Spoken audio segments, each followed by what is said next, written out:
In this video, we are going to discuss Viksit Bharat Shiksha Adhisansthan Bill 2025. On 12th December 2025, the Union Cabinet, chaired by the Prime Minister Sri Narendra Modi, approved the Viksit Bharat Shiksha Adhisansthan Bill 2025 for the introduction in Parliament. कि देखिए 12th दिसंबर 2025 को union cabinet का एक meeting हुआ था और सभी को पता है कि यूनियन कैबिनेट का जो चेयरपर्सन होते हैं वो प्राइम मिनिस्टर ही होते हैं। ओके। और ये जो मीटिंग हुआ था इसी में विकसित भारत शिक्षा अधिसंस्थान बिल 2025 को अप्रूव किया गया था ताकि ये पार्लियामेंट में इंट्रोड्यूस किया जा सके। ओके। और ये एजुकेशन जो है आप सभी को पता है ये कंकरेंट लिस्ट में आता है। तीन तरह का लिस्ट इंडियन कॉन्स्टिट्यूशन में स्पेसिफाई किया गया है। एक है सेंट्रल लिस्ट और जिसी को कि यूनियन लिस्ट भी बोलते हैं, दूसरा वाला स्टेट लिस्ट और तीसरा वाला जो है कॉन्करेंट लिस्ट। और कॉन्करेंट लिस्ट में एजुकेशन आता है और कॉन्करेंट लिस्ट में जो चीजें है वो सबको क्या किया जाता है कि यूनियन और स्टेट जो है वो मिलकर उसके ऊपर काम करते हैं।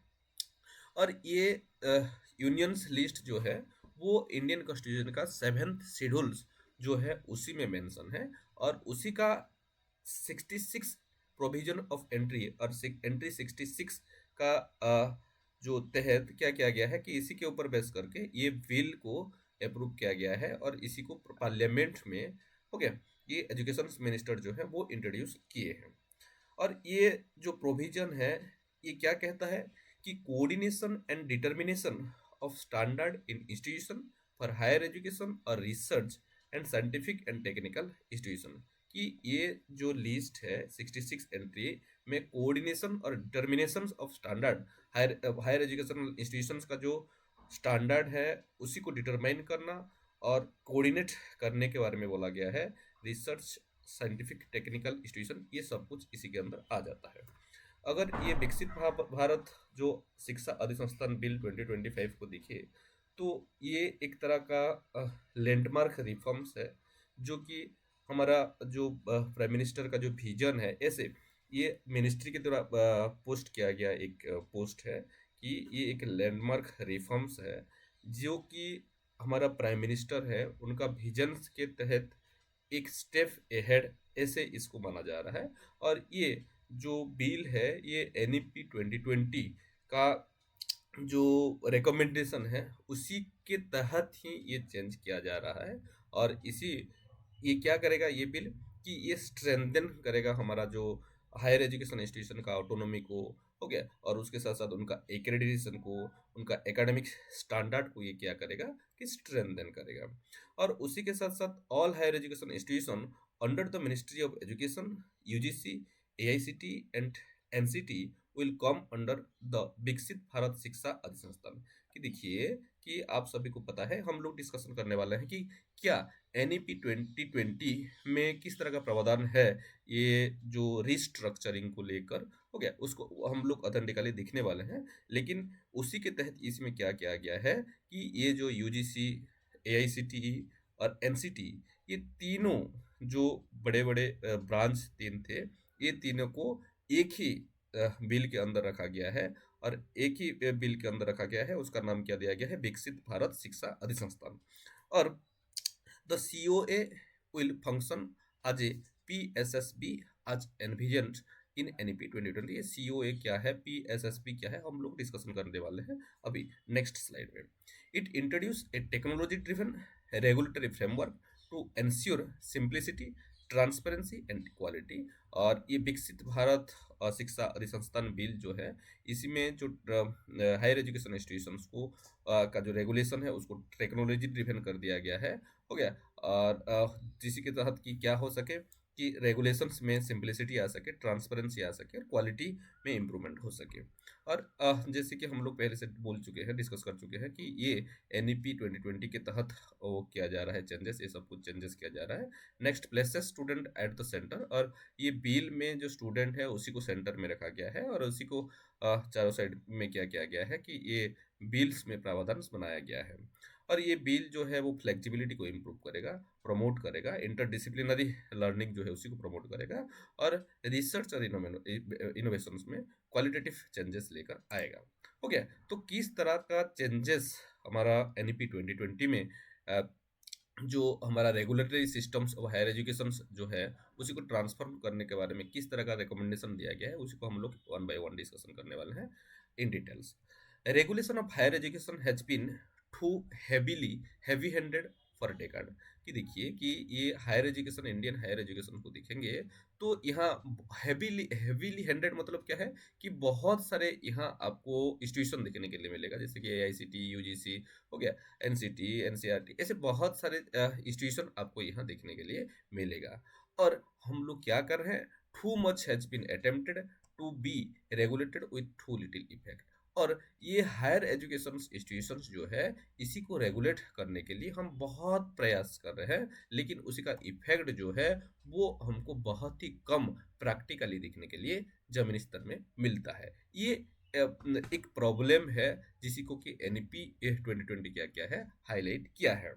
The mechanistic and disempowering nature of the regulatory system has been rife with very basic problem such as heavy concentration of power within a few bodies, conflict of interest among these bodies and resulting lack of accountability। उसके साथ साथ ये जो आज का में अभी जो एग्जिस्टिंग जो इंस्टीट्यूशन है इसको मैकेनिस्टिक और डिसएम्पावरिंग नेचर्स बोला जा रहा है। जो ये जो regulatory system, existing regulatory system, इसी को मैकेनिस्टिक बोला गया है और डिसएम्पावरिंग इन नेचर बोला गया है, क्योंकि यहाँ बहुत सारे प्रॉब्लम्स हैं। और जो कि जो पावर है, जो पावर का इर्द गिर्द ही ये घूम रहा है, जो अलग अलग कुछ बड़ी हैं उनका पावर का इधर उधर ही ये घूम रहा है। और बहुत बार तो ऐसी स्थिति आता है कि जो इंस्टीट्यूशंस हैं उनका कॉन्फ्लिक्ट ऑफ इंटरेस्ट हमको देखने के लिए मिलता है। और जिसके लिए कि अकाउंटेबिलिटी का जो एक रहना चाहिए, अकाउंटेबिलिटी जो एक रहना चाहिए, उसी में कहीं ना कहीं हमको लैक देखने के लिए मिलता है। और ये जो रेगुलेटरी सिस्टम है it's need to complete overall in order to re energise the higher education sector and enable to it thrive. हो गया। और ये जो बेसिक प्रॉब्लम्स है इसके लिए, ये सभी को एड्रेस करने के लिए जो रेगुलेटरी सिस्टम है उसी में क्या करना चाहिए, बहुत सारे हमको चेंजेस लेकर आना चाहिए। ये था प्रॉब्लम जिसी को एनईपी 2020 हाईलाइट किया है और जिसके लिए ये रेगुलेटरी सिस्टम्स में क्या ट्रांसफॉर्मेशन और कुछ चेंजेस का बारे में ये रिकमेंड किया है।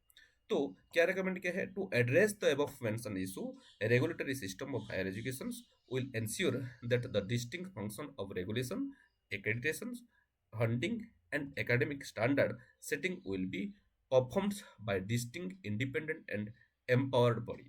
हो गया। तो ये जो प्रॉब्लम है इसी को एड्रेस करने के लिए ये एनईपी क्या रिकमेंड किया गया है, क्या है कि 4 रेगुलेशंस के लिए, एक्रेडिटेशन के लिए, फंडिंग के लिए और एकेडमिक स्टैंडर्ड सेटिंग के लिए 4 इंडिपेंडेंट, डिस्टिंक्ट और एम्पावर्ड बॉडी बनाने के बारे में एनईपी 2020 रेकमेंड क्या गया है। याद रखना, रेगुलेशंस के लिए एक, एक्रेडिटेशन के लिए एक, फंडिंग के लिए एक, और जो जो हमारा स्टैंडर्ड सेटिंग के है, एकेडमिक स्टैंडर्ड सेटिंग, उसके लिए एक बॉडी बनाने के बारे में ये रेकमेंड किया है। This is considered essential to create check and balance in system, minimize conflict of interest and eliminate concentration of power। और ये जब 4 बड़ी ऐसे बन जाएगा तब यहाँ क्या हो जाएगा, एक चेक एंड बैलेंस हमको देखने के लिए मिलेगा। हो गया। 4 बड़ी हो जाएंगे तो कोई किसी का मोनोपोली यहाँ नहीं चलेगा कि एक दूसरे के ऊपर वो लोग क्या होंगे, डिपेंडेंट होंगे। जब डिपेंडेंट होंगे तो ये चेक एंड बैलेंस एक दिखने के लिए मिलेगा। और जब 4 हो जाएगा, एक ही अम्ब्रेले के अंदर जब 4 बड़ी चले आएंगे तो कॉन्फ्लिक्ट ऑफ इंटरेस्ट जो है वो मिनिमाइज हो जाएगा। और जो पावर का जो कंसंट्रेशन है कोई एक बड़ी के ऊपर, वो एलिमिनेट हो जाएगा। और इसके लिए to ensure that the 4 institutional structure carrying out this 4 essential function work independently yet at the same time and work in synergy towards common goal.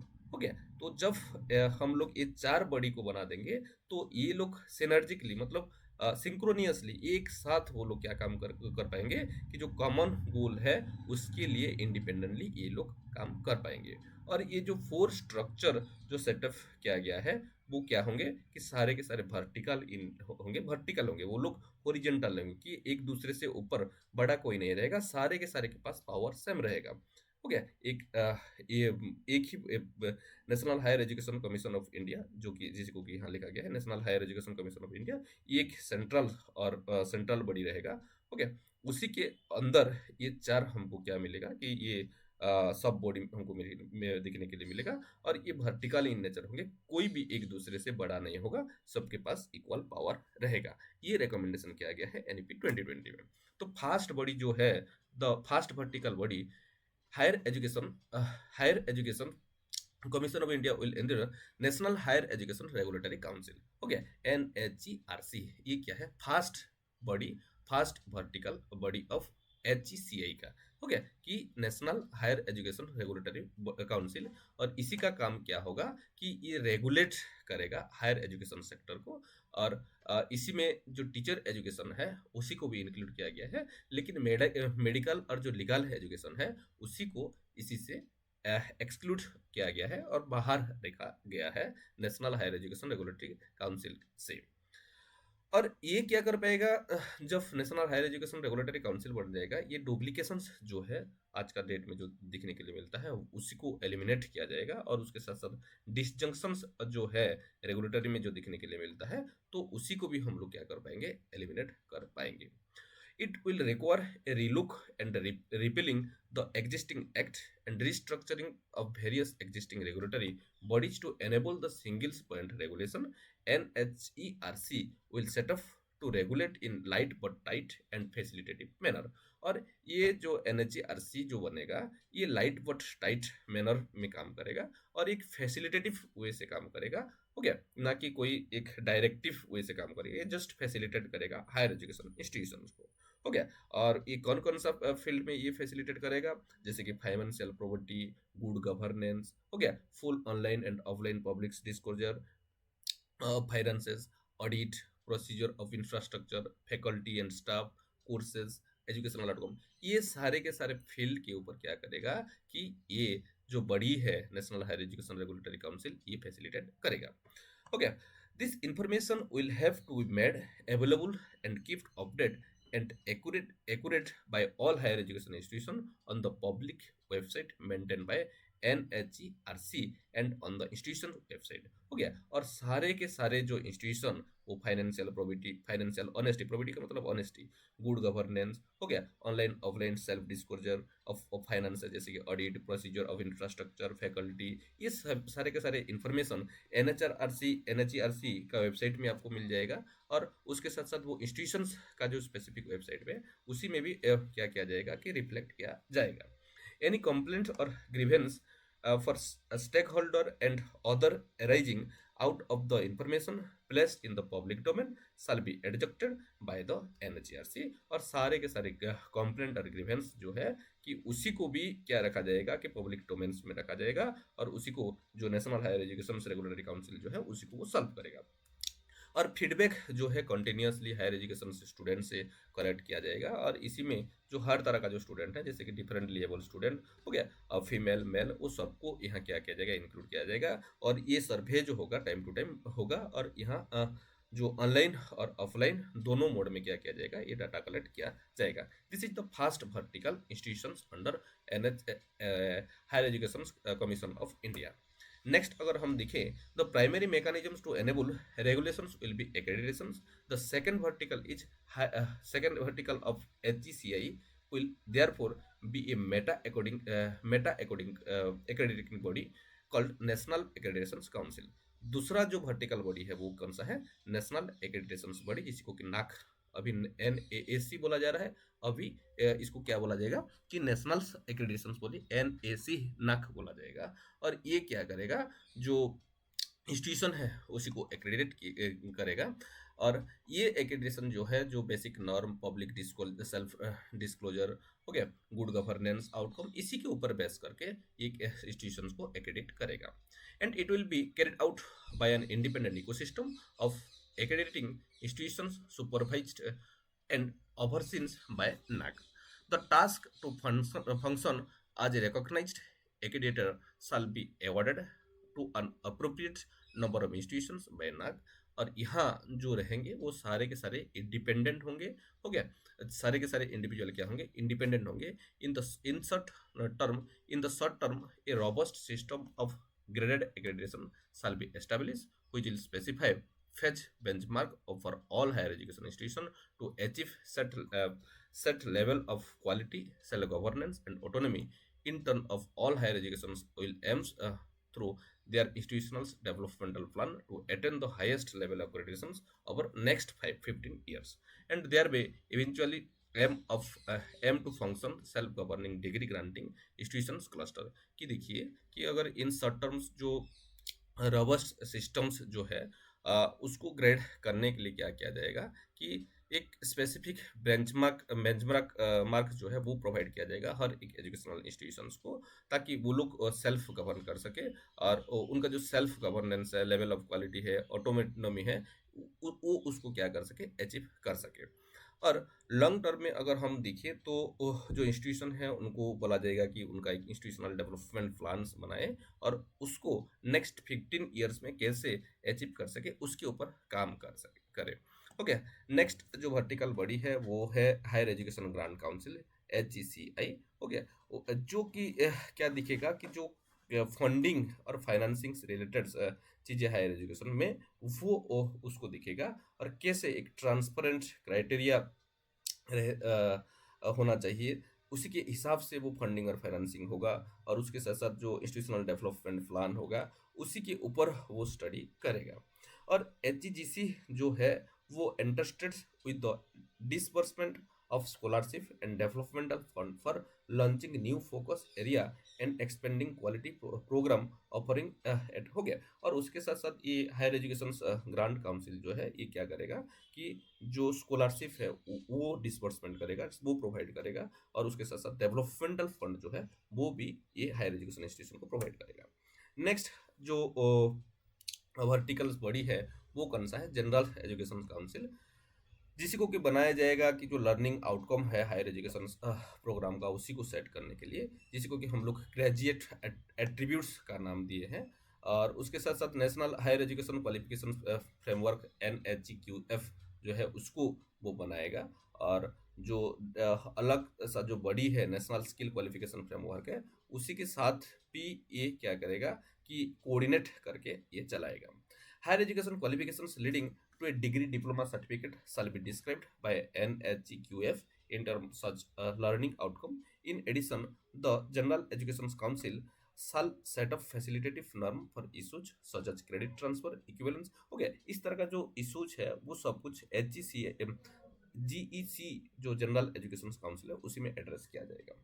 Next अगर हम देखें तो प्रोफेशनल्स काउंसिल जैसे कि Indian council of agricultural research, veterinary council of India, हो गया national council for teacher education, council of architecture, national council for vocational education and training. हो गया, ये सारे के सारे जो बड़ी हैं जो काउंसिल है ये क्या किया जाएगा, इनको इनवाइट किया जाएगा जो प्रोफेशनल स्टैंडर्ड सेटिंग बॉडीज का पार्ट बनने के लिए इनको इनवाइट किया जाएगा। और they will play a key role in higher education system and will be invite to member of GEC। और उसके साथ साथ ये जो है IISER, veterinary council of India, NCT, COA, हो गया, और ये जो NCVET, ये सारे के सारे GEC का भी मेंबर हो जाएंगे। This bodies after restructuring the professional standard setting bodies professional standard setting bodies will continue to withdraw the curricula, lay down academic standard, and coordinate between teaching and research and extension of their domain, discipline, and member of GEC। Okay, इससे इस तरह का कुछ recommendation हमको NEP 2020 में देखने के लिए मिलेगा। हो गया, such a system architecture will ensure the principle of function separation and elimination of conflict of interest, different roles। हो गया, ऐसे जब हो जाएगा इसके हिसाब से NEP 2020 का जो एक्सपेक्टेशन है, जो कॉन्फ्लिक्ट ऑफ इंटरेस्ट जो पहले रहता था उसी में कमी आएगा। हो गया, जो पावर है, फंक्शन है, उसी में भी सेपरेशन दिखने के लिए मिलेगा। हो गया, और it will also aim to empower higher education institutions while ensuring that the few key essential matter are given due attention, responsibility and accountability self dissolved. और उसके साथ साथ यहाँ जो अकाउंटेबिलिटी और रेस्पॉन्सिबिलिटी जो पहले एक तय नहीं किया जा रहा था, अभी वो उसके लिए कोई ना कोई जिम्मेदार होगा। Such a transformation will require existing structure and institution to reinvest themselves and undergo an evolution of sort. हो गया। और इंस्टीट्यूशंस जो है वो क्या कर सकेंगे कि खुद के ऊपर जो री इन्वेस्ट करेंगे, री इन्वेंट करेंगे। हो गया। और कुछ चेंजेस उनके अंदर भी लेकर आएंगे। The separation of functions would mean that each verticals within Higher Education Commission of India would take on a new single rule which relevant, meaningful and importance in the new regulatory system। हो गया। और यहाँ जो चार verticals body बनेगा वो सारे के सारे न्यू सिंगल्स रूल हो गया बॉडी बनेंगे जो कि रिलीवेंट्स, मीनिंगफुल्स और बहुत ही इंपॉर्टेंस रहेंगे। नेक्स्ट अगर हम देखें तो the functioning of all the independent verticals for regulation, NHERC, accreditation, NAC, funding जी, आप सभी को पता है रेगुलेशन के लिए कौन सा है, national higher education regulatory council. Accreditation के लिए नेशनल एक्रेडिटेशन काउंसिल। फंडिंग के लिए higher education grant commission council. Okay. ठीक ऐसे जो जीईसी एकेडमिक स्टैंडर्ड के लिए जनरल एजुकेशन काउंसिल, ये किया जाएगा कि बनाया जाएगा। और ये जो है एक ट्रांसपेरेंट पब्लिक डिस्क्लोजर और यूज ऑफ टेक्नोलॉजी इसी में बहुत ज़्यादा किया जाएगा। और फेसलेस और ट्रांसपेरेंट रेगुलेटरी इंटरवेंशन के लिए इसको यूज किया जाएगा। और उसके साथ साथ इसी में टेक्नोलॉजी जो है इसी को ज़्यादा एम्फासाइज किया गया है। तो ये सब तो था कुछ रिकमेंडेशन जो कि एनईपी 2020 में मेंशन है। तो अभी जो विकसित भारत शिक्षा अधिनियम आया है इसमें 3 इंडिपेंडेंट बॉडी बनाया गया है। जो सबसे पहला है वो कौन सा है, विकसित भारत शिक्षा मानक परिषद, जिसको स्टैंडर्ड काउंसिल बोला जा रहा है, जो अलाइन करेगा स्पेसिफिक मिनिमम स्टैंडर्ड के लिए ये विकसित भारत शिक्षा अधिसंस्थान बिल में। दूसरा वाला जो बड़ी बनेगा, काउंसिल बनेगा, वो कौन सा है, रेगुलेटरी काउंसिल, जिसका नाम रखा गया है विकसित भारत शिक्षा विनियामक परिषद। हो गया। तीसरा जो है विकसित भारत शिक्षा गुणवत्ता परिषद, जिसको कि एक्रेडिटेशन काउंसिल हम बोल रहे हैं। हो गया। ऐसे 3 तरह का जो वर्टिकल काउंसिल है, इंडिपेंडेंट वर्टिकल काउंसिल है, उसी को बनाया गया है। नेक्स्ट ये जो बिल है ये यूथ एम्पावरमेंट के लिए काम करेगा। ऐसे ये जो गवर्नमेंट है उसका मानना है।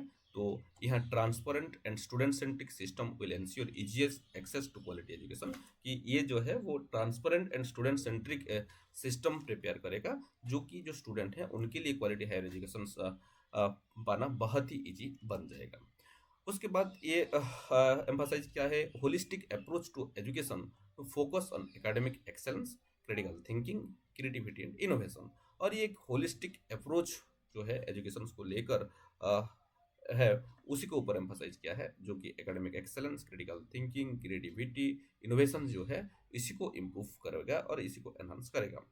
उसके साथ साथ ये interdisciplinary and flexible academic framework के ऊपर बात किया गया है, जो कि अलाउ करेगा to explore diverse discipline and pursue reskilling and upskilling. हो गया। जिसके लिए कि क्या हो जाएगा कि जो हायर एजुकेशन का जो स्टूडेंट है वो लोग अलग अलग डिसिप्लिन में पढ़ सकेंगे, उनको खुद को रिस्किल कर पाएंगे और अपस्किल कर पाएंगे। और उसके साथ साथ स्ट्रॉन्ग एम्फासाइज किया गया है रिसर्च के ऊपर, इनोवेशन के ऊपर, और जो एंटरप्रेन्योरशिप जो है उसी के ऊपर भी एम्फासाइज किया गया है।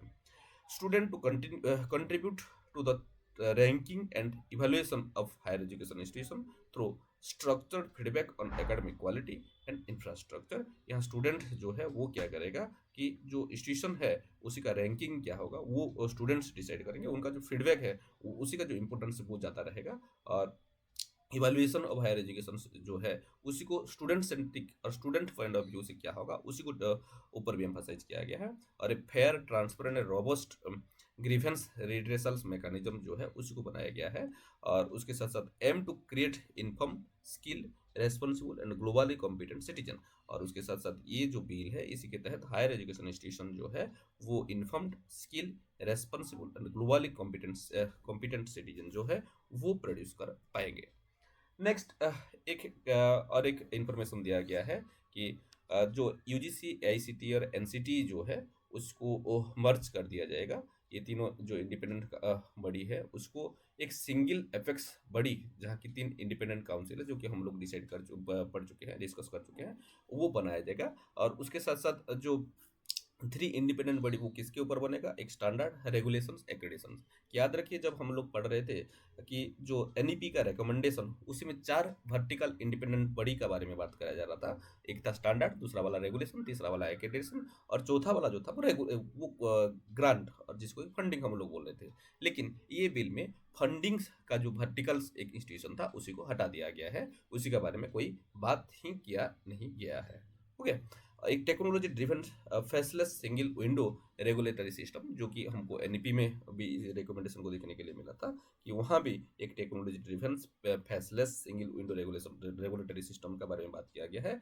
और उसके साथ साथ enhance autonomy for higher performing higher education institution, focus strong focus on quality research innovation and youth empowerment and alignment with NEP 2020, जो कि पहले से ही हम लोग डिस्कस कर चुके हैं कि हमारा एनईपी 2020 में रिकमेंडेड है। Mphasis on student centric reform, GER, gross enrolment ratio, expansion, grievance redressal and global benchmarking. और ये जो बिल है वो स्टूडेंट सेंट्रिक रिफॉर्म्स लेकर आएगा, जो जीईआर जो है उसी को एनहांस करेगा, जो कि एनईपी 2020 में एक टारगेट रखा गया है 2035 तक हम लोग 50% जीईआर हायर एजुकेशन में अचीव कर पाएंगे, उसको हम लोग अचीव कर पाएंगे। जो ग्रीवेंसेस है उसका रिड्रेसल के लिए प्रोविजन रखा गया है, और ग्लोबल बेंचमार्किंग्स के लिए भी यहाँ प्रोविजन है। नेक्स्ट अगर हम देखिए रेगुलेटरी रिफॉर्म्स को, यहाँ बोला जा रहा है कि ये बिल में क्लियर फंक्शनल सेपरेशंस हमको इसी में हम लोग करेंगे, जो कि रेगुलेशंस और एक्रेडिटेशंस और स्टैंडर्ड सेटिंग के लिए, जो कि पहले से हम लोग डिस्कस कर चुके हैं, 3 बड़ी बनाए हैं। और उसके बाद harmonised benchmark for regulations to ensure uniform quality standard while allowing flexibility and diversity. Next जो है वो objective transparent technology enable faceless single window systems open to public scrutiny हो गया। Next public disclosure best responsive and minimistic regulation to enable institution to focus on academic excellence, इसी के ऊपर emphasise किया गया है, जिसको कि हम लोग पहले से डिस्कस कर चुके हैं। Transparent and robust accreditation framework, जो कि हम लोग डिस्कस कर चुके हैं, और ये ऑटोनॉमी को एनहांस करने के बारे में भी बात किया गया है। नेक्स्ट सिंगल विंडो सिस्टम्स का बात किया गया है, उसमें और थोड़ा डिटेल्स ये बिल में एक्सप्लेन किया गया है।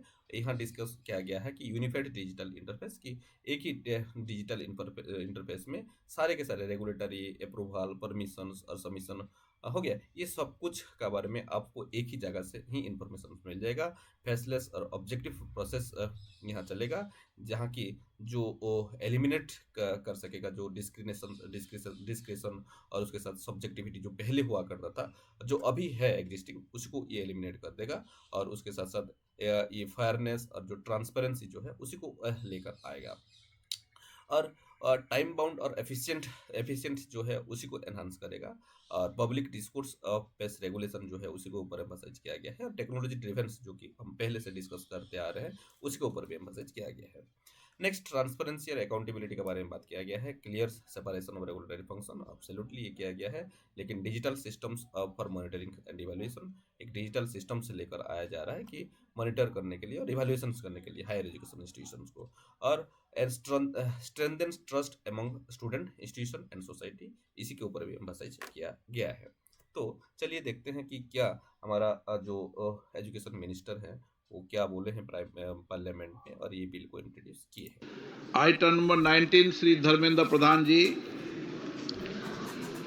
Speaker sir, with your kind permission, I move that the bill to enable empower the universities and other higher education institutions to achieve excellence in teaching, learning, research and innovation through coordination and determination of standards in institutions for higher education, for research and scientific and technical institutions, and for that purpose to constitute a Vikasit Bharat Shiksha Adhishtan to facilitate the universities and other higher education institutions to become independent, self-governing institutions and to promote excellence through a robust and transparent system to accreditation and autonomy, and for matters connected therewith or incidental thereto be referred to a joint committee of the House consisting of 21 members of this House to be nominated by Honorable Speaker of Lok Sabha and 10 members of Rajya Sabha to be nominated by Honorable Chairman of Rajya Sabha. That in order to constitute a sitting of the joint committee, the quorum shall be as near as may be one-third of the total number of members of the joint committee, that the committee shall make a report to this House by the last day of the first part of budget session 2026, that in other respect, the rules and procedure and conduct of the business of the House relating to parliamentary committees shall apply with such a variations and modification as the speakers may make, and that this House recommends to Rajya Sabha that Rajya Sabha to join the said committee and communicate to this House names of the members of the appointed by Rajya Sabha to the joint committee. आप प्रस्ताव कर दें कि अध्यक्ष साहब जी मैं को प्रस्ताव मूव करता हूँ। हो गया कि ये सब चीज़ बोला गया है हमारा जो union education minister Dharmendra Pradhan के द्वारा, और कुछ कमेटी बनाया गया है कि जो लोकसभा है हमारा चेयरमैन ओम बिरला उनको लेकर, और उसके साथ साथ जो राज्यसभा का जो चेयरमैन है जो हमारा वाइस प्रेसिडेंट है उनके लीडरशिप में क्या किया गया है, 2 कमेटी भी बनाया गया है। हो गया। So this is all about this bill.